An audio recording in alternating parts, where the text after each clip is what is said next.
estamos de regreso. En Arte y Espectáculos hablábamos recién con Luis de lo que fue ese evento de lanzamiento en el Teatro del Hotel Guaraní, que bueno, como hablábamos recién con Luis también, hoy en día sigue estando activo, sigue recibiendo obras, conciertos y bueno, en aquel entonces esa fabulosa película. Luis, pero se pudo ver también en otras salas de cine. Sí, en las pocas salas que habían de salas de cine en la época.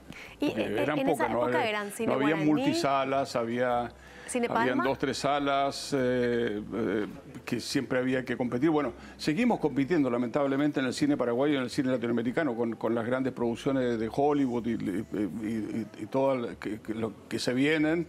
Nos pasan por encima y se toman las salas y sigue siendo un problema. O sea, hoy día tenemos recursos para producir, más recursos, antes, pese a la precariedad que todavía hay en Paraguay, pero tenemos más recursos para producir. O sea, empezamos a tener presencia e identidad propia en cine, pero seguimos teniendo problemas con poner las películas en sala.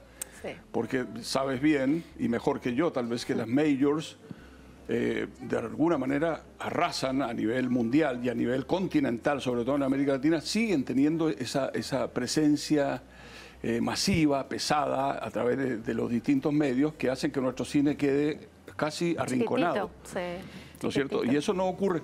Bueno, no ocurre en países con afirmación identitaria en cine, como es Argentina, México, Brasil. Uruguay también está muy bien últimamente. Y Uruguay también todavía defiende, digamos, pero el resto de los países, incluyendo a Chile, incluyendo a Colombia. Chile tiene sus talentos fabulosos, ¿verdad? Pablo Larraín, o sea, tiene figuras que hoy en día están también dejando en alto el cine. Sí, claro, gracias también a que ha existido con una gran lucha de parte nuestra, de los cineastas, para establecer fondos que permitan realmente hacer sustentable el cine. Claro.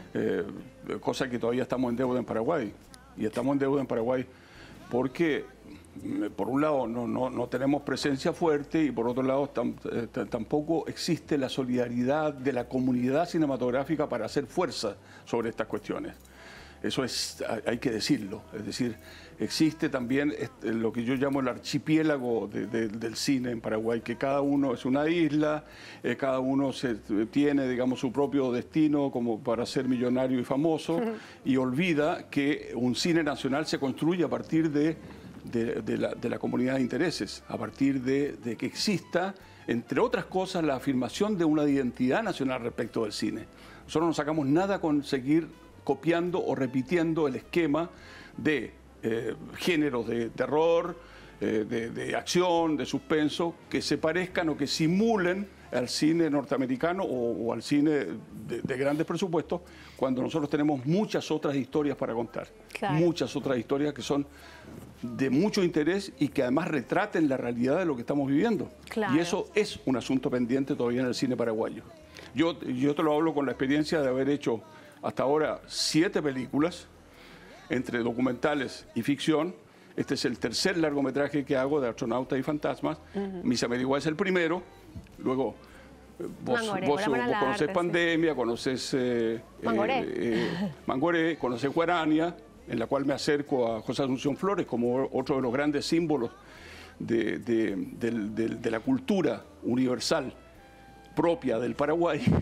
Totalmente. Y estaría en la 8ª película si es que mi proyecto de dedicarle una película a la Guerra Grande a través del retrato de una mujer no hubiese sido frustrado, fracasado por robo, por intención de malograr un proyecto que era simbólico para el cine paraguayo. Pero está. Por mi parte, ni olvido ni perdón, pero sí sigo haciendo y sigo insistiendo en que Paraguay tiene que tener presencia cinematográfica. Yo estoy gustoso de hacerlo. Además de seguir combinando con mi película, tengo un proyecto de cine chileno y sueco, de hacer una obra basada en un clásico de hace 150 años del principal escritor sueco que se llama August Strindberg. Wow, ya estás seguramente investigando un montón. Así es que, como ves, tengo cine para rato, tengo varios proyectos, incluye otro también acá en Paraguay, Y bueno, es mi vocación, es mi dedicación, es mi amor por lo que hago. Y es también el legado, ¿verdad? Que dejas que a es lo que me Paraguay. motivó y lo que me sigue motivando a hacer las obras que hago. Claro. Y volvamos un poquito a Mija Meriguá. ¿Cómo fue la repercusión en aquel entonces? Teníamos muchas revistas escritas, o sea, revistas impresas, digo bien, en aquel Sí, entonces. sí. Ya hoy la mayoría es digital, pero tenía un impacto muy grande todo lo que se hacía en aquel entonces del arte, como era poco lo que se hacía. Mira, el rodaje duró un mes. El rodaje de la película duró un mes. Sí, un tiempo prudencial, Sí, 4 sí, semanas. sí, sí. Pero yo soy bastante efectivo. ¿Cuánto costó la los película, rodajes. Luis? Y debe haber estado alrededor de los $200.000. Bastante para la época. Para la época, claro, considerando que tienes coproducción sueca. Claro. Considerando que los valores y los precios en Suecia, de toda la postproducción que hice en Suecia, del equipo sueco que vino acá, que en parte se le pagó acá, pero había que cubrirle el resto porque ellos tienen aranceles, o teníamos aranceles como yo mismo, como director en Suecia. Claro, obvio. Entonces, eso. Y después, la cantidad de personajes, como te hablaba, ¿no es cierto? 35. La cantidad de personajes también tenían un caché que tal vez no estaba a la altura pero sí, había que responder a eso. Luego, cantidad de gente, tienes que alimentarla, Sí, tienes que obvio. movilizarla. Hay catering. No todos los actores, o sea, casi ninguno era de Areguá, por lo tanto había que movilizarlos hasta Asunción, ir y venir. Entonces era todo un tráfico. Bueno, era mover una producción de cine en serio en un país que todavía no hacía cine Pero en habrá serio. sido muy divertido, habrá sido muy Muy divertido. muy muy divertido. interesante. Habrán aprendido mucho. Me imagino que quedaron también personas que después o sea, a raíz de esa experiencia decidieron también involucrarse más en el mundo del Sí, cine. claro, fue un estímulo, por supuesto, y quedará en la historia como un referente, sin duda, del cine, como algunos llaman. Yo el año pasado tuve una retrospectiva de algunas películas mías en París, en un centro que se llama Centro Pompidou, no sé si tú conoces, que es un centro cultural muy importante. Y dentro del ciclo de 8 películas que se exhibieron de mi selección entre ficción y documental, yo puse, por supuesto, a Misa Meriguá. Y hay gente, el público creyó que la película estaba hecha, me preguntaron si estaba hecha este año o el año pasado.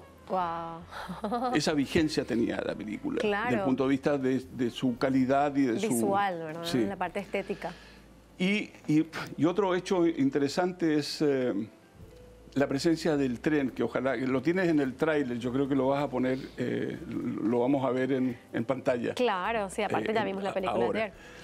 Bueno, el tren fue, creo que la última vez que se mueve del tren de cercanía en la película.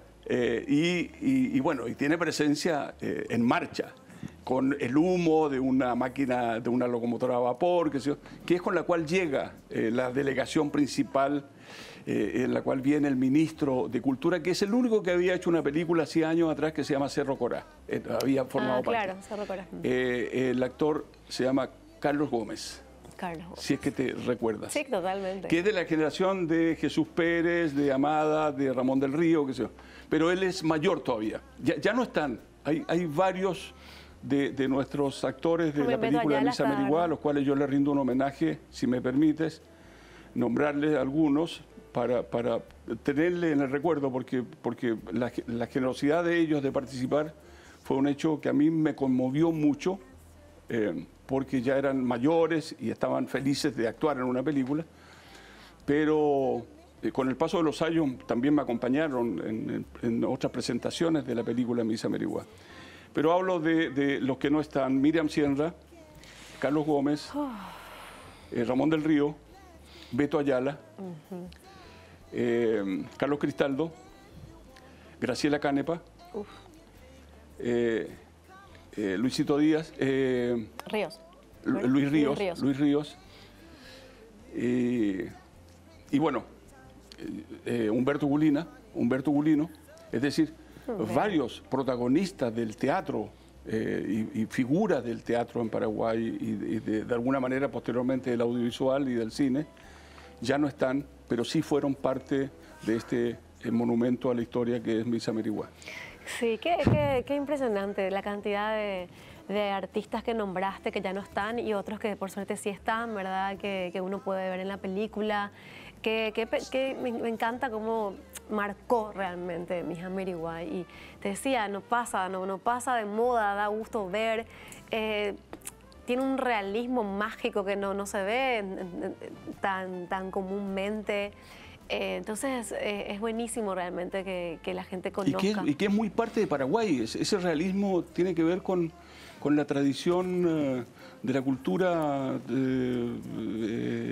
guaraní, de los misterios, de los cuentos, de las leyendas que hay acá, que debieran ser parte permanente del imaginario colectivo y ponerlo en escena. Y es lo que yo intenté hacer, y lo que también intentó en la contribución que hizo Andrés Colmán al guión. Es como una forma de paraguayizar lo que yo ya había escrito como historia de estas mises y qué había detrás de estas mises en su vida, de esa realidad mágica que es Paraguay y que sigue siendo. Claro, no, fabuloso realmente. Se nos va de tiempo, Luis, pero estoy súper agradecida de que hayas venido, de que hayas compartido con nosotros. Feliz también de que hayamos podido ver la película ayer en Canal 13. Ojalá que volvamos a verla otra vez. Yo creo que sí, estoy segura que la vamos a volver a ver. Y bueno, para ir cerrando así rápidamente, tu próxima película ya está grabada, está en etapa ahora de postproducción. ¿Cuándo estaríamos viendo? Mi actual película se llama De astronautas y fantasmas. Ya está hecho el rodaje completo. Terminamos hace 4 o 5 semanas atrás. Estamos a mediados de septiembre. Yo soy bastante también eficiente, no solamente en el rodaje, sino que en la postproducción, porque tengo muy claro, como soy autor de todos los guiones de mis películas, por lo tanto, y de la idea original, salvo una excepción que tiene que ver con una adaptación que hice de una obra chilena. Por lo tanto, tengo en la cabeza ya desde cuando empiezo a escribir cómo debe verse la película. Por lo tanto, el proceso de edición para mí es bastante sencillo, en el sentido de, sí, ya sé lo que quiero cuando hice el rodaje. Entonces eso significa que dentro de un mes y medio, la película está terminada en su fase de edición. Luego viene sonorización con algunas finezas, qué sé yo, de manera que fines de noviembre, la película está terminada. Espectacular. Lo cual no significa que podemos estrenarla inmediatamente. Una, porque tenemos que ver si hay cupo en las salas. Y si hay cupo, tenemos que ver que no nos pase por encima lo que hablábamos hace un rato. Claro, que no haya una película de Marvel, que no haya una película de Disney grande. Exacto. Entonces, ese es un campo minado que uno entra cuando tiene la película terminada. No hay que apresurarse, no hay que desesperarse, hay que tener el cuidado de que la película salga con el respeto que se merece, con la prestancia que se requiere para que de verdad llegue al público. Y luego significa que en el mejor de los casos podríamos estrenar como regalo navideño a fin de año, 2024. Bien. O de lo contrario, postergar a marzo, porque en verano no es buena fecha para este tipo de películas. No, yo creo que para esta película también tiene realismo mágico, Lu. También está llena de momentos.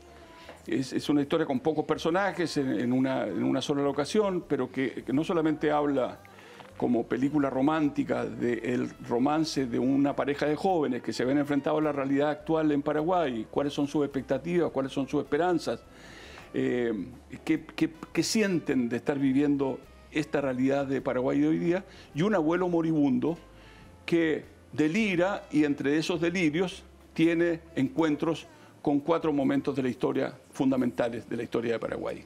Él se encuentra con el doctor Francia, fundador de la República del Paraguay, se encuentra en su delirio con el mariscal López, se encuentra con su madre, enfermera en la Guerra del Chaco, y se encuentra con Stroessner. Wow.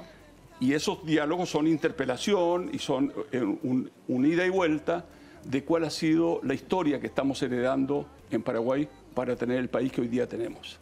Fabuloso. Yo feliz de haber estado contigo. Gracias, Porque Luis. no solamente eres una animadora permanente de la cultura y del cine en Paraguay, sino que porque además sabes de cine. Gracias. Y porque creo que eso permite también a aquellos que saben de cine poder transmitirle al público que necesitamos público de cine de verdad. Totalmente, así es. Pero creo que estamos por un buen camino. Gracias, Luis, un placer. Ya te vamos a tener próximamente ya con tu próxima película también en Arte y Espectáculo. Hacemos una breve pausa y seguimos con más.